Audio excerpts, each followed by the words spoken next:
Hello friends, welcome to Deepthi job update channel. Friends, union public service commission అని పేరు వినని వాళ్ళే ఉండరు. మనం యూపీఎస్‌సి కండక్ట్ చేసే ఏ ఎగ్జామ్ అయినా ప్రాపర్‌గా వాళ్ళు కండక్ట్ చేస్తారు. అంటే టైమ్ టేబుల్ షెడ్యూల్ ప్రకారం వాళ్ళు ఫాలో అయిపోతూ అన్ని పొజిషన్స్‌ని రిక్రూట్‌మెంట్ చేస్తారు. అండ్ ఇప్పుడు వచ్చిన నోటిఫికేషన్ కూడా చాలా మంచి నోటిఫికేషన్ ఫ్రెండ్స్. అండ్ ఆ నోటిఫికేషన్ ఏంటంటే ఈపీఎఫ్ఓ ఆఫీసులో అంటే పెన్షన్ ఆఫీసుల్లో పనిచేయడానికి రిక్రూట్‌మెంట్ అయితే కండక్ట్ చేస్తున్నారు. ఇది ఆల్ ఓవర్ ఇండియాకి సంబంధించిన నోటిఫికేషను. అండ్ మన పోస్టింగ్ గూడా మన ఇండియాలో మనకు తెలంగాణ, ఆంధ్రప్రదేశ్‌లో ఉన్న ఈపీఎఫ్ఈ ఆఫీసుల్లో అయితే వచ్చే ఛాన్స్ అయితే ఉంది. అండ్ దీనికి అప్లికేషన్ ఫీ కూడా రూ. 25 మాత్రమే ఉంది. అండ్ సాలరీ అయితే వచ్చేసి ఇంకా 60,000 ప్లస్ అలవెన్సెస్ అన్నీ చాలా రకాలుగా కలుపుకొనున్నాయి ఫ్రెండ్స్. సో, నేను ఈ వీడియోలో step by step application process కూడా క్లియర్‌గా ఎక్స్‌ప్లెయిన్ చేస్తాను. ఇంట్రెస్ట్ ఉన్న వాళ్ళు వెంటనే అప్లికేషన్ పెట్టేసుకోండి. అండ్ ఫీస్ చాలా తక్కువైతే ఉంది.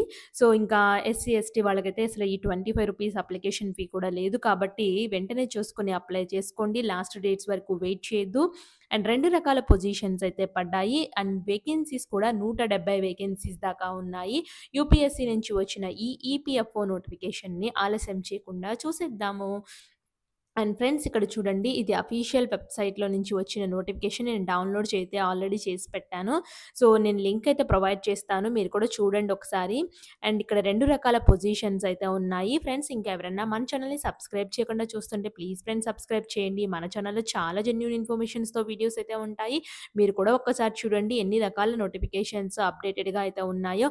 ఇవన్నీ మీకు యూజ్‌ఫుల్‌గా అయితే ఉంటాయి. సో, ఆలస్యం చేయకుండా అప్లై అయితే చేసుకోండి. మీకేదైనా డౌట్ ఉంటే కింద కామెంట్ బాక్స్‌లో కామెంట్ చేయండి. తప్పకుండా నేనైతే రిప్లై అయితే ఇస్తాను. అండ్ మీకు చాలా చాలా వాటిలో పర్మనెంట్ కాంట్రాక్ట్ ఔట్‌సోర్సింగ్ జాబ్స్ లాంటివైతే ఉన్నాయి.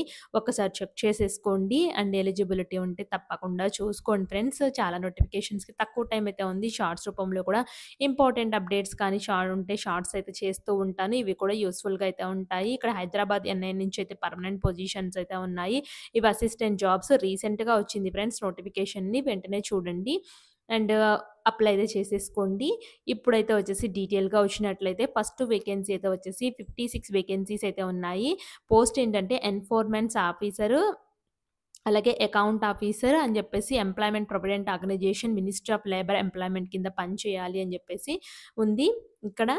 అండ్ ఇక్కడ పొజిషన్స్‌లో కూడా ఎలా డివైడ్ చేశారంటే 56 వేకెన్సీస్ అని 156 వేకెన్సీస్ అయితే ఉన్నాయి. 156 వేకెన్సీస్‌ని ఎలా డివైడ్ చేశారంటే అన్‌రిజర్వ్డ్‌లో 78, ఈడబ్ల్యూఎస్‌లో 1, ఓబీసీలో 42, ఎస్సీలో 23, ఎస్టీలో 12, పీడబ్ల్యూబీడీలో 9 వేకెన్సీస్‌కి అయితే వాళ్ళైతే డివైడ్ అయితే చేశారు.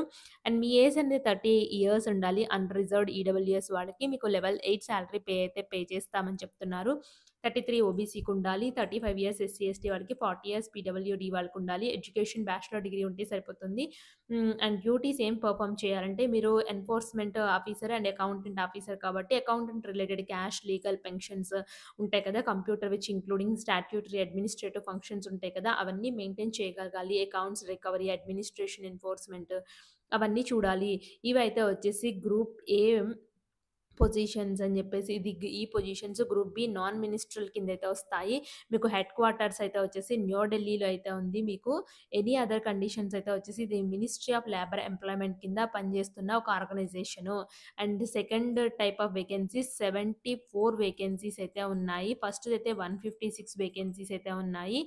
ఇదైతే వచ్చేసి 74 vacancies. Assistant provident fund commissioner అని చెప్పేసి అన్‌రిజర్వ్డ్‌లో 32, ఈడబ్ల్యూఎస్‌లో 7, ఓబీసీలో 28, ఎస్సీలో 7, పీడబ్ల్యూడీలో 3 వేకెన్సీస్ అయితే ఉన్నాయి. అండ్ దీనికి లెవెల్ 10 సాలరీ పే అయితే పే చేస్తారు. ఏజ్ అయితే 35 ఇయర్స్ అన్‌రిజర్వ్డ్ ఈడబ్ల్యూఎస్‌లో, 38 ఇయర్స్ ఓబీసీకి అయితే ఇచ్చారు. 40 years for SC, 35 years for ST, 45 years for PWD అయితే ఇచ్చారు. ఏజ్ రిలాక్సేషన్స్ అయితే ఉన్నాయి. కేటగరీ వైస్‌గా ఎడ్యుకేషన్ కూడా దీనికి కూడా డిగ్రీ అయితే సరిపోతుంది. మీరు ఏం డ్యూటీస్ పెర్ఫార్మ్ చేయాలంటే ఇది కూడా సేమ్ పెర్ఫార్మన్సే. ఇది related to recovery, accounts, administration, cash, legal, pensions, computers అని చెప్పేసి ఇచ్చారు. ఇది గ్రూప్ ఏ నాన్ మినిస్ట్రల్ కింద అయితే వస్తుంది కాబట్టి లెవెల్ 10 సాలరీ పే చేస్తున్నారు. సో, ఇది కూడా హెడ్ క్వార్టర్స్ న్యూ ఢిల్లీలో అయితే ఉంది. పోస్టింగ్ అయితే వచ్చేసి ఆల్ ఓవర్ ఇండియా అయితే ఇవ్వచ్చు. డైరెక్ట్ రిక్రూట్మెంట్ అని చెప్పేసి ఇచ్చారు. లాస్ట్ డేట్ 18/8/2025 మాత్రమే ఉంది. ఈ లోపల మీరు అప్లై అయితే చేసుకోవాల్సి అయితే ఉంటుంది. ప్రొవిషన్ పీరియడ్ పీరియడ్ 2 ఇయర్స్ అయితే ఉంటుంది. మీకు computer based test CRT for the post of enforcement officer, accountant ఆఫీసర్‌కి ఉంది. అలాగే అసిస్టెంట్ ప్రొవిడెంట్ ఫండ్ కమిషనర్‌కి కూడా రెండిటికి సీఆర్‌టీ ఎగ్జామ్ అయితే కండక్ట్ చేస్తారు. స్కీమ్ ఆఫ్ ఎగ్జామినేషన్ అయితే 2 అవర్స్ డ్యూరేషన్ అయితే ఉంటుంది. క్యారీ ఈచ్ 1 మార్క్ అయితే ఉంటాయి. మీకు ఇంగ్లీష్ అండ్ హిందీలో రెండిట్లోనే 2 మీడియాలోనే కండక్ట్ చేస్తారు. సో, మీకు ఏది కన్వీనియంట్ ఉంటే అది చూస్ చేసుకోండి. సిలబస్ అయితే వచ్చేసి test broadly comprises of following text general English, Indian culture, development issues, governance, constitution of India, general science, elementary mathematics, statistics మీద ఉంటాయి. Industrial relations, labour laws, principles of accountancy, auditing, insurance మీదైతే ఉంటాయి. Current events of national, international importance అయితే ఉంటుంది. Weightage అయితే వచ్చేసి సీఆర్‌టీలో అయితే weightage రావాలని చెప్పేసి చెప్తున్నారు. ఇక్కడైతే వచ్చేసి standard suitability for interview of candidates belonging to various fixed అయితే వచ్చేసి జనరల్ ఈడబ్ల్యూఎస్ కేటగిరీకి 50 మార్క్స్ అయితే ఉంటుంది. సో, ఓబీసీకి 45 అండ్ అబోవ్ ఉంటుంది. ఎస్సీ, ఎస్టీకి ఇంటర్వ్యూ అయితే ఉంటుంది. మీరు సీఆర్‌టీ ఎగ్జామ్ తర్వాత వచ్చేసి ఇంటర్వ్యూ అయితే క్లియర్ చేయాల్సి అయితే ఉంటుంది.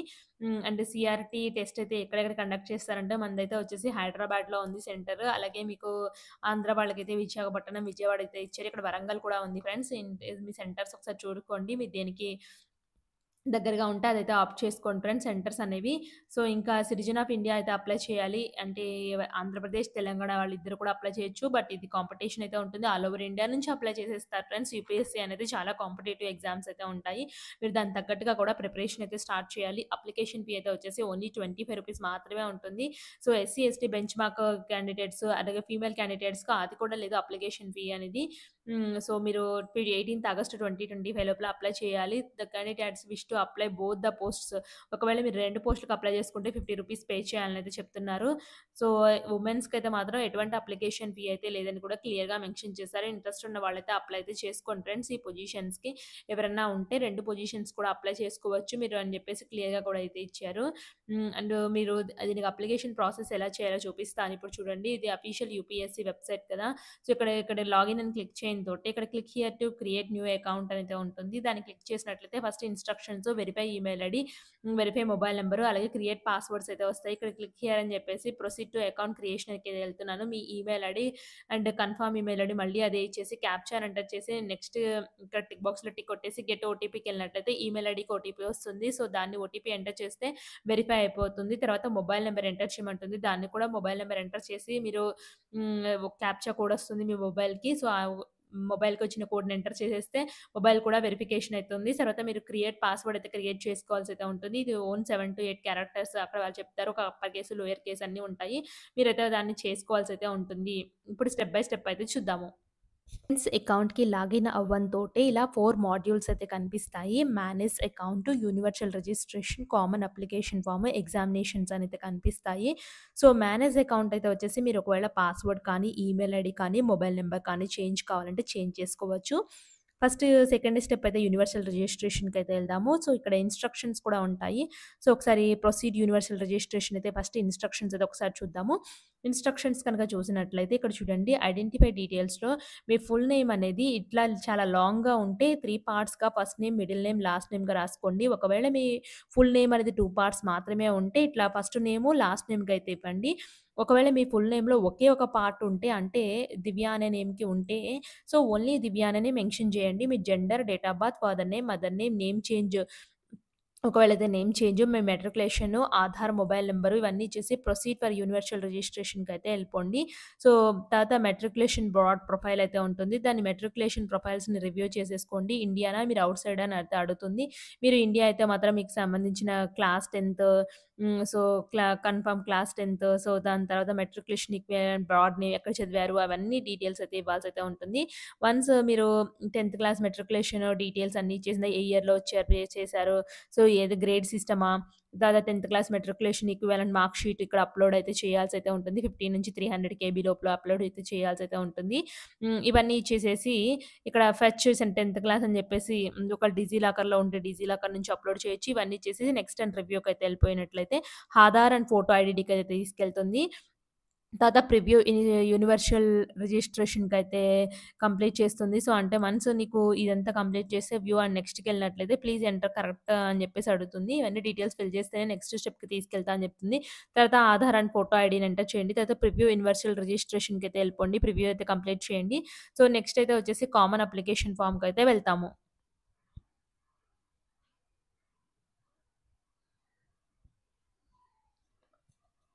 ఫ్రెండ్స్ ఇక్కడ ఫైల్ అప్‌లోడ్ చేసేటప్పుడు మీ ఫైల్ నేమ్ అనేది బోర్డ్ సర్టిఫికేట్ అనైతే ఉండాలని క్లియర్‌గా ఇచ్చారు. ఇక్కడ ఎలా ఉందో అలా అయితే మెన్షన్ చేయండి.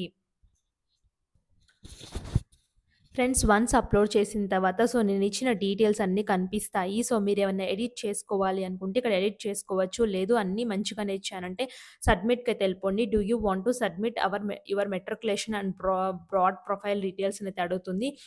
నేను యెస్ అని క్లిక్ చేయడంతోటి యువర్ 10థ్ class matriculation equivalent board profile submitted successful అని తెస్తుంది. ఓకే అని క్లిక్ చేశాను.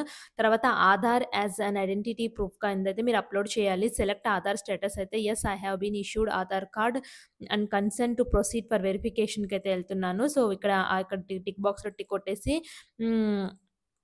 నెక్స్ట్‌కైతే వెళ్ళిపోవడమే. ఇక్కడ నెక్స్ట్ అయితే వచ్చేసి ఆధార్ నంబర్ ఎంటర్ చేసి, క్యాప్చర్ ఎంటర్ చేసి, గెట్ ఆధార్ ఓటీపీ ఇది మొబైల్‌కి లింక్ అయితే ఉంటుంది. మీ మొబైల్‌కి ఓటీపీ నంబర్ అయితే వస్తుంది.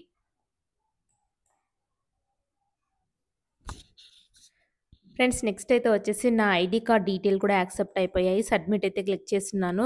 డూ యూ వాంట్ టు అంటే యెస్ అని క్లిక్ చేస్తున్నాను. ఓకే అని క్లిక్ చేసేంతోటే ఐడెంటిటీ డీటెయిల్స్ కూడా సెలెక్ట్ అయితే అయిపోయాయి. నెక్స్ట్ అయితే కిందకైతే అన్ని డీటెయిల్స్ ఇప్పటివరకు నేను చూపించిన అన్ని డీటెయిల్స్ ఉన్నాయి చూడండి. అవన్నీ అయితే వస్తాయి. లాక్ అండ్ సబ్మిట్‌కి అయితే వెళ్ళిపోతున్నాను. Lock and submit once locked the details filled so far can't be updated later అని చెప్పేసి క్లియర్‌గా అయితే వస్తుంది. నేనైతే వచ్చేసి యెస్ అనైతే క్లిక్ చేస్తున్నాను. యెస్ అని క్లిక్ చేసిన తర్వాత do you want to lock and generate universal registration number URN number generate చేయాలని అయితే అడుగుతుంది. యెస్ ప్రొసీడ్ అని క్లిక్ చేస్తున్నాను. ఫ్రెండ్స్ యెస్ ప్రొసీడ్ అని క్లిక్ చేయడంతోటే ఈ విధంగా అయితే వస్తుంది. ఈ universal registration number has been generated URN number అయితే వచ్చేసింది. నేనైతే వచ్చేసి నెక్స్ట్ దానికి personal profiles instructions filling common application form అయితే వచ్చేసింది. ఇక్కడ ఇన్‌స్ట్రక్షన్స్ అయితే క్యాస్ట్ సర్టిఫికేట్ ఎంత, డిజబిలిటీ సర్టిఫికేట్ ఎంత, signature, photograph, photo ID proof ఇంత సైజ్‌లో అయితే ఉండాలని చెప్తున్నారు. ప్రతిదానికి ఫైల్ నేమ్ అనేది కంపల్సరీగా అయితే ఉండాలి ఫ్రెండ్స్. ఇక్కడ ఫైల్ నేమ్ అనేది దేనికి అప్‌లోడ్ చేస్తుంటే అది ఈ విధంగా అయితే ఉండాలి. ఆఫ్టర్ ఇయన్నీ ప్రొసీడ్ టు కామన్ అప్లికేషన్ ఫార్మ్‌కెళ్ళిన తర్వాత ప్లేస్ ఆఫ్ బర్త్ మీరు ఇండియా అని అయితే అడుగుతుంది. ఏ స్టేట్‌లో, ఏ డిస్ట్రిక్ట్, ఎంటర్ ఏ విలేజ్, ఏ post enter post office number ఇవ్వండి. Enter your pin code number అయితే ఇవ్వండి. ఆ తర్వాత alternate contact number, WhatsApp number గాని, alternate email ID, alternate mobile number అయితే ఇవ్వాలి. ఇవన్నీ చేసి నెక్స్ట్ అండ్ రివ్యూలోకైతే ఎళ్ళిపోండి. పర్సనల్ డీటెయిల్స్ అయితే రివ్యూలోకైతే వస్తాయి. రివ్యూలో ఒకసారి చెక్ చేసుకోండి. అన్నీ కరెక్ట్‌గా ఎంటర్ చేశామా లేదా అనేసి. అన్నీ ఎంటర్ చేస్తేనే సబ్మిట్ అయితే ఇవ్వండి. Do you want to submit your personal details అయితే అడుగుతుంది. యెస్ అని అయితే క్లిక్ చేస్తున్నాను. ఓకే అని అయితే వచ్చేసింది. ఓకే అయిన తర్వాత పేరెంట్స్ ప్రొఫైల్ అయితే అడుగుతుంది. మీ ఫాదర్ నేమ్ ఏంటి? మీ స్టేటస్ ఏంటి? ఎలైవ్ ఉన్నారా? అని చెప్పేసి ఆక్యుపేషన్ ఏమన్నా చేస్తున్నారా? మీ ఫాదర్ ఏ ఆక్యుపేషన్ చేస్తే ఆ ఆక్యుపేషన్ మెన్షన్ చేయండి. మీ యాన్యువల్ ఇన్‌కమ్ ఎంత? మీ నేషనాలిటీ ఏంటి? అదైతే మెన్షన్ చేయండి. మదర్ నేమ్ సెలెక్ట్ చేసుకోండి ఫ్రెండ్స్. మదర్ యొక్క ఆక్యుపేషన్ ఏంటి? ఒకవేళ హౌస్ వైఫ్ అయితే హౌస్ వైఫ్ అని సెలెక్ట్ చేసుకోండి. సెల్ఫ్ ఎంప్లాయ్ అయితే సెల్ఫ్ ఎంప్లాయ్, హోమ్ మేకర్ అయితే హోమ్ మేకర్ అని సెలెక్ట్ చేసుకోండి హౌస్ వైఫ్ వాళ్ళైతే. యాన్యువల్ ఇన్‌కమ్ ఎంత? నేషనాలిటీ ఏంటి? తర్వాత state which you mother originally belongings to ఏ స్టేట్‌కి సంబంధించిన వాళ్ళు. మీ మదర్ అని చెప్పేసి అడుగుతుంది. సరే అలాగే ఫాదర్ కూడా ఏ స్టేట్‌కి సంబంధించిన వాళ్ళ ఫాదర్ కూడా అయితే అడుగుతుంది ఫ్రెండ్స్. ఆ స్టేట్‌ని అయితే ఎంటర్ చేసేయండి. District to which you other belonging to originally అని చెప్పేసి అయితే అడుగుతుంది. అలాగే మీ ఫాదర్ కూడా ఏ డిస్ట్రిక్ట్‌కి సంబంధించిన వాళ్ళైతే అని అడుగుతుంది ఫ్రెండ్స్. ఆ డిస్ట్రిక్ట్‌ని మెన్షన్ చేసేయండి. మెన్షన్ చేసేసి నెక్స్ట్ అండ్ రివ్యూకైతే ఎళ్ళిపోండి. డీటెయిల్స్ అన్నీ సబ్మిట్ చేయమంటుందా అంతే అడుగుతుంది. సబ్మిట్ అయితే చేశాను. Do you want to submit your parents profile details అయితే అడుగుతుంది. యెస్ అని క్లిక్ చేశాను. Your parents profile details have been submitted successful అయితే అవుతుంది. ఓకే అని క్లిక్ చేస్తున్నాను. సోషల్ కేటగరీ ప్రొఫైల్ అయితే వచ్చేసి social category profile and review అయితే ఉంటాయి. సెలెక్ట్ యువర్ కమ్యూనిటీ ఏంటో సెలెక్ట్ చేయండి. నేను అన్‌రిజర్వ్డ్ కాబట్టి అన్‌రిజర్వ్డ్ ఓకే అని క్లిక్ చేసి నెక్స్ట్ అండ్ రివ్యూకి క్లిక్ చేస్తున్నాను. ఒకవేళ మీరు ఎస్సీ, ఎస్టీ అయితే మాత్రం సర్టిఫికేట్ అప్‌లోడ్ అయితే చేయాలి. సబ్మిట్‌కి అయితే ఎళ్ళిపోతున్నాను. Do you want to submit your social category profile details అయితే అడుగుతుంది. యెస్ అని క్లిక్ చేశాను. సబ్మిటెడ్ సక్సెస్‌ఫుల్లీ అని అయితే ఉంది. ఓకే అని క్లిక్ చేశాను. Whether you are a PWD candidate అని అయితే అడుగుతుంది. నో అని క్లిక్ చేస్తున్నాను. Have you been ever recommended PWD candidates in any examination conducted by UPSC in the past అయితే క్లిక్ చేస్తున్నాను. డిక్లరేషన్ అయితే ఇచ్చేస్తున్నాను ఫ్రెండ్స్. డిక్లరేషన్ ఇవ్వడంతోటి సబ్మిట్ అయితే చేసేస్తున్నాను. యెస్ అని క్లిక్ చేసిన తర్వాత ఓకే అని క్లిక్ చేసిన తర్వాత నెక్స్ట్ ఇక్కడ మై అడ్రెస్ డీటెయిల్స్ అయితే వస్తాయి. Father address details, mother address details ఇవన్నీ అయితే వస్తాయి. అడ్రెస్ డీటెయిల్స్ అన్నీ ఎంటర్ చేసేయండి. ఎంటర్ చేసిన తర్వాత ఒకవేళ permanent address and postal address ఇది సేమ్ అయితే టిక్ బాక్స్‌లో టిక్ కొడితే యెస్ అయితే మళ్ళీ అవే వస్తాయి. ఇవన్నీ చేసి నెక్స్ట్‌కెళ్ళినట్లయితే ఎడ్యుకేషన్ డీటెయిల్స్‌కి అయితే తీసుకెళ్తుంది. తర్వాత ఎంప్లాయ్‌మెంట్ ఎక్స్‌పీరియన్స్ ప్రొఫైల్, తర్వాత achievements, previous UPSC examination profiles ఏమన్నా ఉన్నాయో అయితే అడుగుతుంది. తర్వాత ఫోటో అండ్ సిగ్నేచర్ స్టెప్స్‌కి అయితే వెళ్ళిపోతాము. సో, ఫ్రెండ్స్ ఇక్కడ నేను నా అడ్రెస్ ఇచ్చాను గదా! ఫాదర్ అడ్రెస్ సేమ్ అనేది అడుగుతుంది. యెస్ అని క్లిక్ చేస్తున్నాను. సో, యెస్ అని క్లిక్ చేయడంతోటి నెక్స్ట్‌కైతే ఎళ్ళిపోతున్నాను. తర్వాత మదర్స్ అడ్రెస్ సేమ్ అనేది అడుగుతుంది. సో, యెస్ అని పెట్టాను. నెక్స్ట్ అని ప్రివ్యూలోకెళ్ళింది. సో, అడ్రెస్‌లన్నీ అందరియి సేమే కాబట్టి సో, సబ్మిట్ చేయడంతోటి యెస్ అని క్లిక్ చేస్తున్నాను. ఓకే అని క్లిక్ చేయడంతోటి ఈ విధంగా అయితే కనిపిస్తుంది. So, enter particular details examination by one stating that 12థ్ డిప్లొమా వరకు ఇవ్వండి. సో, అని జెప్పేసి అన్నీ అయితే అడుగుతుంది. సో, మీరు ఎడ్యుకేషన్ క్వాలిఫికేషన్స్ అయితే ఇమ్మంటున్నారు ఫ్రెండ్స్. సో, ఫస్ట్ అయితే ఎడ్యుకేషన్ క్వాలిఫికేషన్స్ అయితే వచ్చేసి 10+2 నుంచి స్టార్ట్ చేయండి. 10+2 తర్వాత వచ్చేసి తర్వాత 10+2 ఎక్కడ చదివారు? ఏ క్వాలిఫికేషన్? సో, ఏ స్కూలు? ఎగ్జామినేషన్ బోర్డ్ నేమ్ ఏంటి? ఏ సబ్జెక్ట్స్ అయితే ఉన్నాయి? ఏ roll number? Select medium stream. So, ఏ స్ట్రీమ్‌లో చదివారు? సో, మీరు ఒకటికంటే ఎక్కువ యాడ్ చేయాలనుకుంటే ఇంకా యాడ్ చేసుకోండండి. ఇది ఫ్రెండ్స్ నెక్స్ట్ అయితే వచ్చేసి ప్రివ్యూ అండ్ నెక్స్ట్‌కి అయితే ఎళ్తున్నాను. సబ్మిట్ అయితే చేశాను. Do you want education profile details అయితే అడుగుతుంది. యెస్ అని క్లిక్ చేస్తున్నాను. యెస్ అని క్లిక్ చేయడంతోటే సో, నెక్స్ట్ దానికైతే తీసుకెళ్తుంది. సో, ఓకే అని క్లిక్ చేశాను. ఓకే అని క్లిక్ చేసిన తర్వాత సెల్ఫ్ ఎంప్లాయ్‌మెంట్ డీటెయిల్స్ అయితే అడుగుతుంది. మీరు ఎంప్లాయా కావాలా? కాదని చెప్పేసి have you ever self employed అయితే నో అని పెట్టాను. యెస్ అని పెట్టాను. Have you ever been employed అనేది అడుగుతుంది. సెల్ఫ్ ఎంప్లాయ్ అంటే మీరేమన్నా సెల్ఫ్ ఎంప్లాయ్‌గా మీరేమన్నా ఎవరికన్నా జాబ్స్ ప్రొవైడ్ చేస్తున్నారా? లేదా ఓన్‌గా క్రియేట్ చేసుకున్నారా? మీ ఓన్ ఎంప్లాయ్‌మెంట్ మీరే క్రియేట్ చేసుకున్నారా? అనైతే అడుగుతున్నారు. సో, ఎంప్లాయ్‌మెంట్ డీటెయిల్స్ అంటే మీరెక్కడన్నా ప్రీవియస్‌గా పనిచేసారైతే అడుగుతున్నారు. సో, నేను చేయలేదు కాబట్టి నో అని పెట్టి ప్రివ్యూ అండ్ నెక్స్ట్‌కెళ్ళినాను. సో, డీటెయిల్స్ ఇక్కడ చూపిచ్చింది. సబ్మిట్ అయితే చేసేసాను. యెస్ అయితే పెట్టడంతోటి ఇలా డీటెయిల్స్ అయితే తీసేసుకుంది. Do you have any other achievements ఏమన్నా ఉన్నాయా? అయితే అడుగుతుంది. నాకేమీ లేవు కాబట్టి సబ్మిట్ అయితే చేసేసాను. మీరు ఒకవేళ ఎడిట్ కావాలంటే ఎడిట్ చేసుకోవచ్చు. Have you ever appeared UPSC examinations ఎప్పుడన్నా క్లియర్ చేశారా? సో, నేనెప్పుడు క్లియర్ చేయలేదు కాబట్టి నో అని పెట్టి సబ్మిట్ అయితే చేసేస్తే డేటా తీసుకుంది. తర్వాత మీ పాస్‌పోర్ట్ సైజ్ ఫోటో అప్‌లోడ్ చేయండి. అలాగే సిగ్నేచర్ అప్‌లోడ్ అయితే చేయండి ఫ్రెండ్స్. అప్‌లోడ్ చేస్తే సేవ్ అండ్ సబ్మిట్‌కైతే ఎళ్ళిపోతాము. సో, ఈ స్టెప్ అయితే కంప్లీట్ అయితే అయిపోతుంది friends. So, common application form అయితే కంప్లీట్ అయితుంది. సో, తర్వాత మీరు ఏ పొజిషన్‌కి అప్లై చేసుకోవాలనుకుంటున్నారో ఆ పొజిషన్‌కి అప్లై చేసుకోవాల్సయితే ఉంటుంది. ఫోటో సిగ్నేచర్ అప్‌లోడ్ చేసిన తర్వాత ఒక మెయిల్ అయితే వస్తుంది. కామన్ అప్లికేషన్ ఫార్మ్ కంప్లీట్ అయిపోయిందని చెప్పేసి. సో, అప్లై చేసిన తర్వాత నెక్స్ట్ స్టెప్ అయితే వచ్చేసి ఇక్కడ assistant provident fund commissioner enforcement officer, accountant officer దగ్గర అప్లై బటన్ అయితే యాక్టివేట్ అయితే అవుతుంది. సో, మీరు అప్లై క్లిక్ చేసినట్లయితే ఇప్పటి వరకు ఇచ్చారు కదా! సో, ఆ నంబర్‌కి సంబంధించిన మీరు డీటెయిల్స్ అన్నీ ఇచ్చారు కదా! సో, ఏ డీటెయిల్స్ అన్నీ అయితే ఇచ్చారో ఆ డీటెయిల్స్ అన్నీ అయితే వస్తాయి. సో, ఆ డీటెయిల్స్ వచ్చిన తర్వాత అన్నీ ఓకే అని క్లిక్ చేసినట్లయితే నెక్స్ట్ మీరు ఏ పొజిషన్‌కి అప్లై చేస్తున్నారు అనైతే అడుగుతుంది. సో, ఆ పొజిషన్‌ని సెలెక్ట్ చేసేసుకున్న తర్వాత నెక్స్ట్ పేమెంట్ స్టెప్ ఒకవేళ పేమెంట్ కట్టే వాళ్ళకైతే పేమెంట్ స్టెప్‌కైతే తీసుకెళ్తుంది. సో, ఆ విధంగా మీరు గేట్‌వే ద్వారా క్రెడిట్ కార్డ్, నెట్ బ్యాంకింగ్ ఏ విధంగా పే చేయాలనుకుంటున్నా ఆ విధంగా పే చేసేయండి. సో, అప్లికేషన్ ఫార్మ్ సబ్మిట్ అయితే అయిపోతుంది. సో, ఇంతే ఫ్రెండ్స్ ఇలాగ మీరు అప్లై చేసుకోవాల్సయితే ఉంటుంది. మీకు కన్ఫర్మేషన్ మెయిల్ కూడా వస్తుంది. ఈ విధంగా అప్లై అయితే చేసుకోవాలి. యూనియన్ పబ్లిక్ సర్వీస్ కమిషన్ నుంచి వచ్చిన ఈపీఎఫ్ఓ పొజిషన్స్‌కి మీకేదైనా డౌట్ ఉంటే కింద కామెంట్ బాక్స్‌లో కామెంట్ చేయండి. తప్పకుండా రిప్లై అయితే ఇస్తాను. Thanks for watching.